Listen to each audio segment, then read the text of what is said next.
Hayotda har doim ham o'ylaganlarimiz sodir bo'lavermaydi. Ba'zan maqsadlarimiz butunlay boshqa tomonga burilib ketadi, lekin har qanday sharoitda ham loqaydlik bu illatdir. Bugungi qahramonimiz O'zbekistonda xizmat ko'rsatgan artist Bekach Beganjiyevaning mulohazalari ana shunday. Yam-yashil o'ylarga tolib ketaman.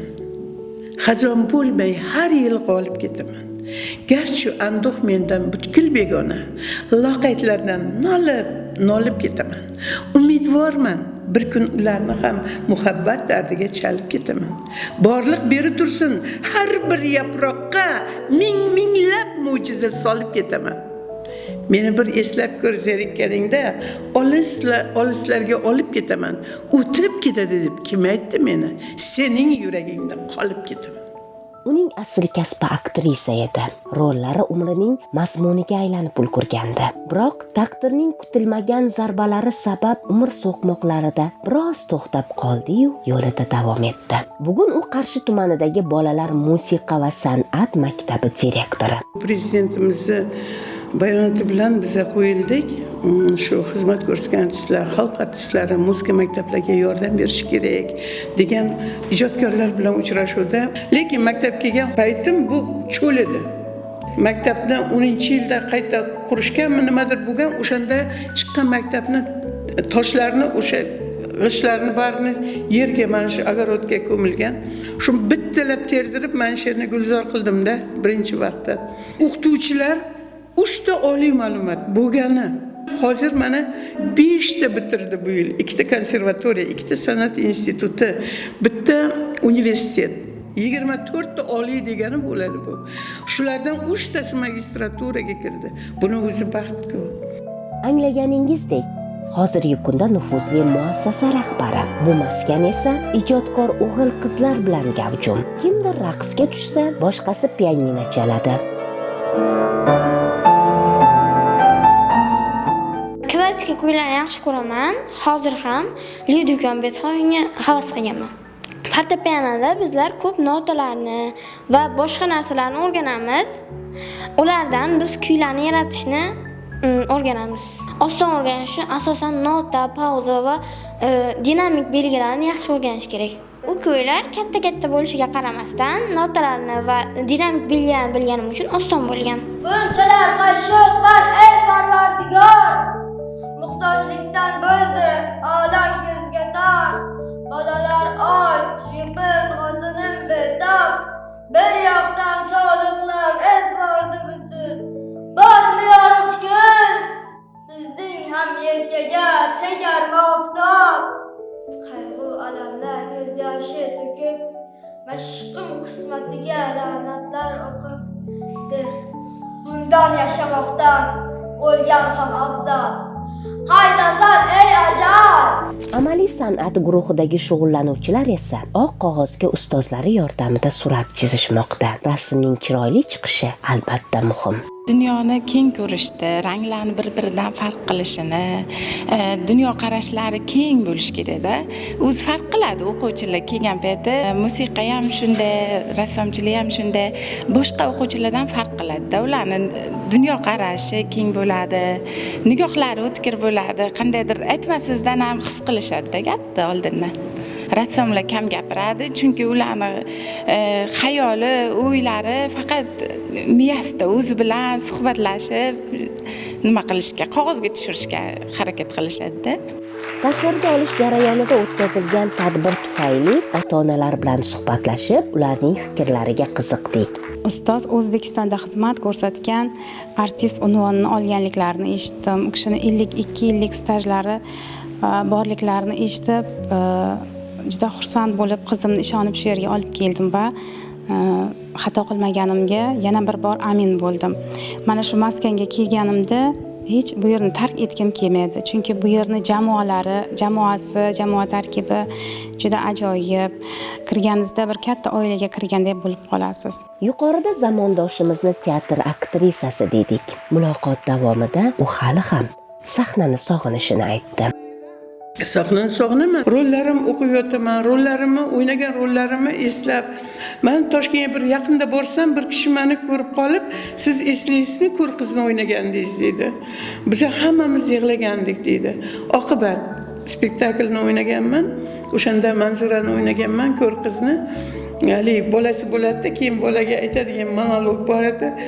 Men tomoshabin yig'lay boshlardi-da, qo'shilib men ham yig'lardim. Tomoshabinni ovoziga yig'lardim. 4 egizakda Donkani o'ynadim. Boshqa Munavvarni o'ynayapman. To'yda oldin tomoshada. Donka deb qichirishadi, spektaklni ko'rsatmaydi odamlarga. Meni oldingi rolim ularga juda ma'qul bo'lganda o'sha 4 egizakda, haligi 4 egizak bitta qizni sevib qoladi-da, o'sha Donkani o'yna deyishgan. Men shunaqa paytlarim bo'lgan. San'atkor ustoz va shogirdlarini mehr bilan yodga oldi. Tongda duo qilaman ustozlarimni, Nazira opam, rahmatlik, juda ko'pchilik, Muhtaram opam, Aliqul To'layev, Muhiddin Majid teatrimiz direktori edilar. Meni xuddi bolasidek ko'rardilar. O'tganlari ziyorat qilishga boradigan bo'ldik. Endi o'zim birinchi Oman akadan boshladik. Endi Majidovning qabrini qidiramiz. Majid Muhiddin akam yo'qlar. Hech qabrini topolmaymiz. Bo'ldi, endi ketdik, topolmadik deb shunday qaytsak, ko'ynagim shunday tortilib qoldi, ushlanib qoldi ko'ynagim. Shunday qo'rqib, shunday orqaga qarasam, Majidovning rasmi turibdi. Majidovning qabri. Insonning gapirgisi kelmagan mavzulari bo'ladi. Kasbimiz taqozosiga ko'ra bu hududni chetlab o'tamiz. Ammo suhbatdoshimizning o'zi unga og'ir botsa-da, marhum turmush o'rtog'i, O'zbekiston xalq artisti Omon Bekanchiyevni ham xotirladi. Sohibqiron spektaklda sahnada jon taslim etgan O'zbekiston xalq artisti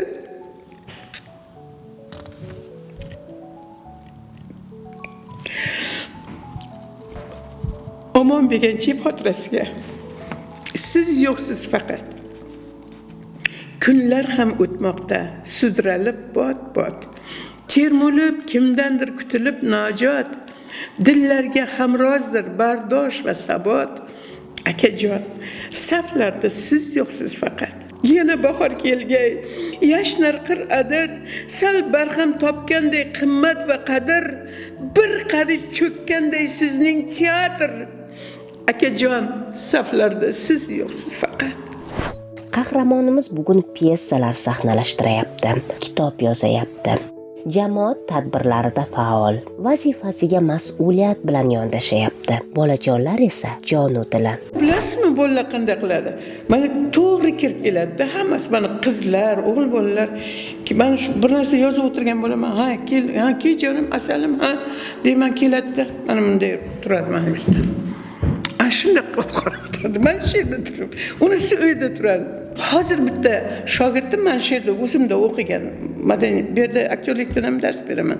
Mana hozir 3-kurs san'at institutida. Mana kecha yozibdi. Ustoz qandaysiz? Pyesa jo'nating. Men rol nima? Spektakl qo'yaman, sahnaga spektakl qo'yaman. Shogirdlarim juda ko'p. Ayrim paytlar qaysi kimligini ham bilmay qolasan, ko'pchilikda.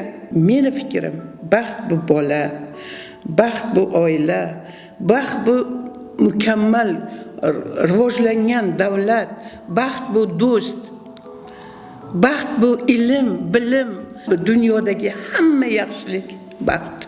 5 ta kitobim bor meni, chiqadigan 5 ta kitobim bor. Meni 100 dan ortiq ssenariyim bor, ssenariylarim. Mana shu kitobimni Gulora Rahimova kitobimni Xorazmdan chiqdi 16-yil. Mana shuni bu ikkinchi marta yana qayta ishlangani bu, qayta chiqarildi. Ko'paydi. Bu yerda aktyorlik mahorati, bu yerda rejissura, bu yerda pyesalarni razbori hammasi bor bu yerda.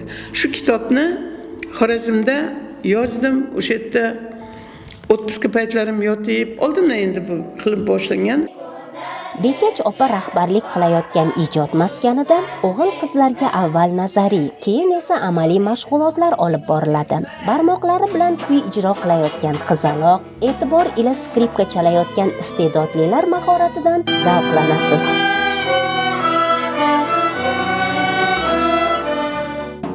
Doira va rubob ovozi, baxshilar xonishi esa qalbingizga orom baxsh etadi.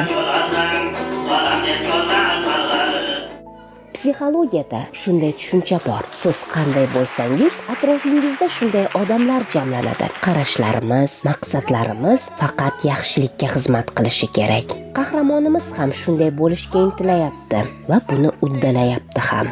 Zamon bilan hamnafas, dadil qadam tashlayapti. Muhimi, yo'lida davom etmoqda.